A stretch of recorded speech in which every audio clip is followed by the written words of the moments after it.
Shalom saudaraku yang terkasih dalam Tuhan. Kiranya kita semua dalam penyertaan Tuhan dan lindungan Tuhan. Marilah kita memperdengarkan pesan firman Tuhan yang bertemakan Kuputuskan mengikut Yesus dalam Lukas 18:28-30. Setelah berjumpa Yesus dengan seorang pemimpin yang kaya, Petrus angkat bicara. Kami telah meninggalkan apa yang kami miliki dan mengikut Engkau. Menurut Petrus dan teman-temannya, mereka sudah meninggalkan harta bendanya, walaupun mereka tidak tergolong orang kaya. Mereka sudah meninggalkan pekerjaan dan keluarganya untuk mengikut Yesus. Petrus dan murid-muridnya yang lain tampaknya juga memiliki pergumulan tentang hidup kekal. Kemudian Yesus menghibur Petrus dan teman-temannya dengan mengatakan, "Sesungguhnya aku berkata kepadamu, setiap orang yang karena kerajaan Allah meninggalkan rumah, atau istri, atau saudara, atau orang tua, atau anak-anaknya, akan menerima kembali berlipat kali ganda pada masa ini dan pada zaman yang akan datang, ia akan menerima hidup yang kekal." Alasan mengikuti Yesus adalah karena kerajaan Allah, bukan karena motivasi yang lain. Bukan karena alasan politik atau alasan ekonomi. Bukan juga karena alasan keamanan dan sebagainya. Kalau benar mengikuti Yesus itu dengan kesungguhan, penuh pengorbanan dan komitmen, mereka akan beroleh hidup atau hasil yang berkelimpahan. Maksud mereka bukan akan menjadi kaya raya atau istri dan anak-anak mereka akan bertambah banyak, tetapi mereka akan beroleh keselamatan dan hidup kekal.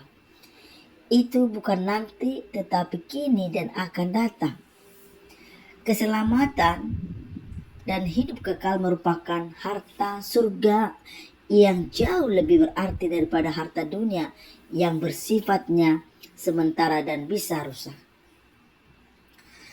Pelajaran bagi kita ketika memutuskan mengikut Yesus bukan hanya apa yang kita miliki yang harus ditanggalkan, melainkan di dalam diri kita sendiri ada perubahan pola pikir, kebiasaan karakter, cara kerja dan motivasi. Yesus hidup sederhana, rendah hati, rela berkorban, dan selalu memikirkan orang banyak. Oleh sebab itu, penderitaan adalah bagian dari hidupnya. Mengikuti Yesus berarti kita ikut di dalam penderitaannya, memperjuangkan kebenaran, namun ada janji mengikuti Yesus tidak akan pernah sia-sia. Saudaraku dalam Kristus, hal ini bukanlah yang baru kita pendengarkan atau kita mempelajarinya, tetapi mari kita dengan sungguh-sungguh dengan kesadaran untuk memutuskan mengikut Yesus.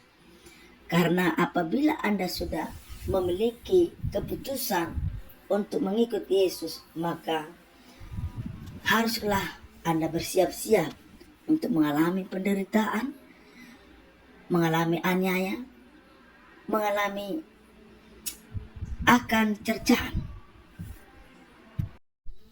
Memang demikian harus dialami orang-orang yang mengikut Tuhan. Tentu hal ini bukan hal yang baru lagi ketika kita memutuskan untuk mengikuti Yesus, hidup seperti Yesus, dan memang berlaku di dalam kehidupan kita sehari-hari, maka kita akan ditinggalkan dunia, akan kita dianiaya oleh dunia. Tapi percayalah, Tuhan akan menyertai dan memberkati kita. Karena Tuhan adalah pemilik hidup kita, maka Dia akan menjamin hidup kita, masa depan kita, bahkan hari esok pun Tuhan jamin. Yakinkanlah bahwa bersama Yesus kita akan cakap menanggung segala perkara. Maka yakinkan bahwa Tuhanlah yang akan memberkati Tuhanlah akan melindungi. Berharaplah terus kepada Tuhan. Apapun yang terjadi, apapun yang kita alami, percayalah Tuhan senantiasa memberikan jalan keluar, memberikan kekuatan, memberikan kemampuan. Asal yakin dan percaya dan berharap terus kepada Tuhan, maka Tuhan senantiasa memberikan kita kemampuan dan jalan keluar. Tetaplah di dalam prinsip, di dalam keputusan mengikuti Yesus. Sekali mengikuti Yesus, tetaplah Yesus. Apapun yang terjadi, apapun yang tergoncang, biarlah kita sekali Yesus, tetap Yesus. Biarlah Tuhan dipermuliakan di dalam kehidupan kita, dan biarlah kita mendapatkan mahkota kehidupan dari apa yang kita putuskan. Kiranya firman Tuhan ini tetap menguatkan kita, menggerakkan kita untuk tetap berharap dan bersandar kepada Tuhan.